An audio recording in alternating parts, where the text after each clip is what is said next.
Hi guys, welcome back to Econ Time with SK. So grab your notebooks, your favorite cup of coffee, and let's get started.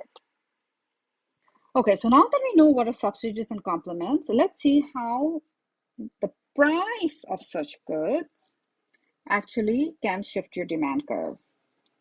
All right, so the first example we're going to be looking at is that of substitutes. Okay, and the example that's given here is that of Netflix and Prime Video.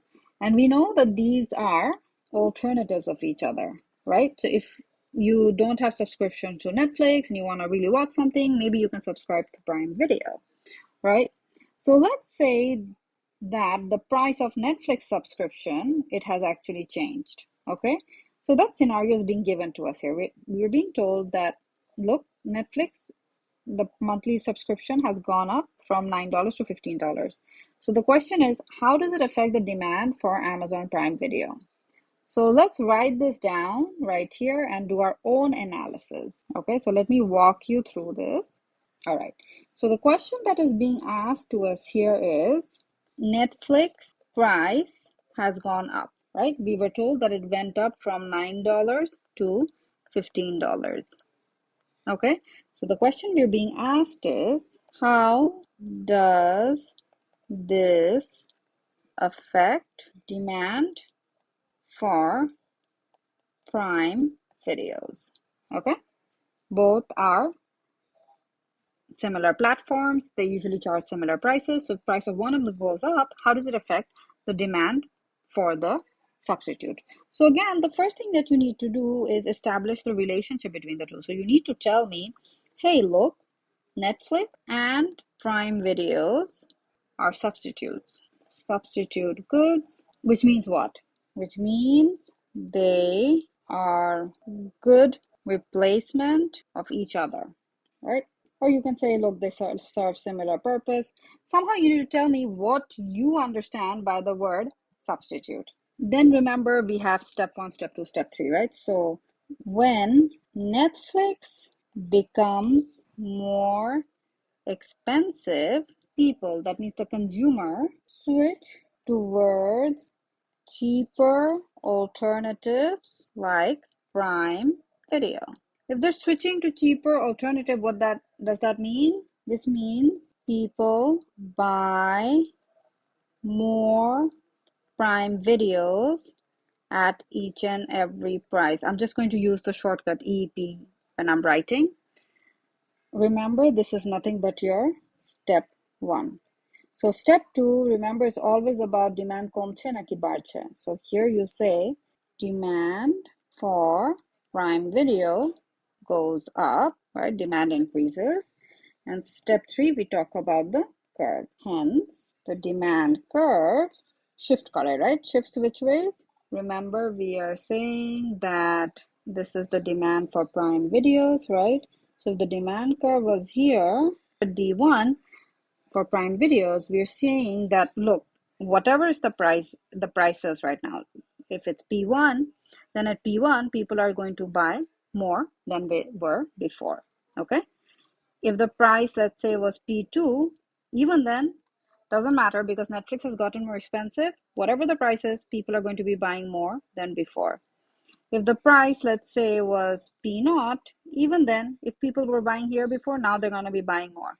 Each and every price, people are now going to be buying more. So the demand curve is going to be shifting outwards. Let's call this D2. So to finish up the sentence, hence the demand curve shifts rightwards from D1 to D2. All right. So that finishes our write-up. So notice I've got step one, step two, and step three all here. Step one is always going to talk about buy more or less at each and every price.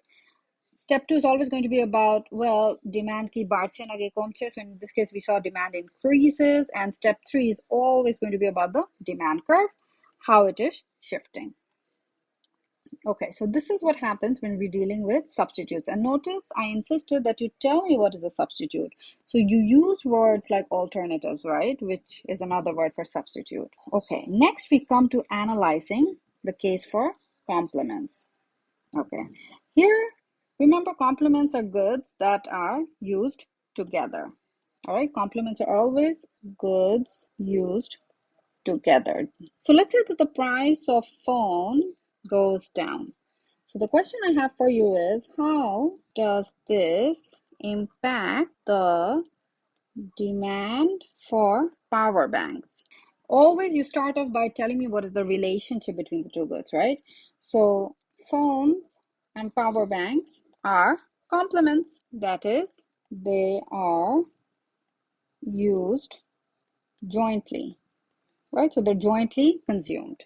Okay, so that very clearly tells the reader what do you understand by the word complements.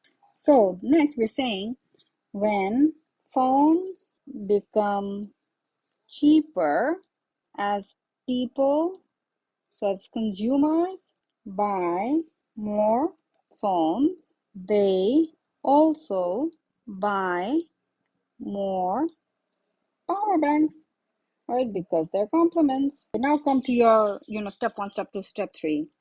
Thus, people buy more power banks at each and every price, which means this was step one. If they buy more at each and every price, the next thing we always talk about is demand. So demand for power banks increases or rises, right? And so step three is when we talk about the demand curve. Thus, we can say the demand curve, it shifts which way? So demand is increasing, which means it shifts outwards from D1 to D2. So essentially, if you were to draw it, this is you're drawing it for power banks, P, Q. So the demand would actually be shifting out from D1 to D2. All right, so that pretty much concludes our discussion for substitutes and complements of price of related goods. All right, guys, I shall see you in the next video. Take care. Bye.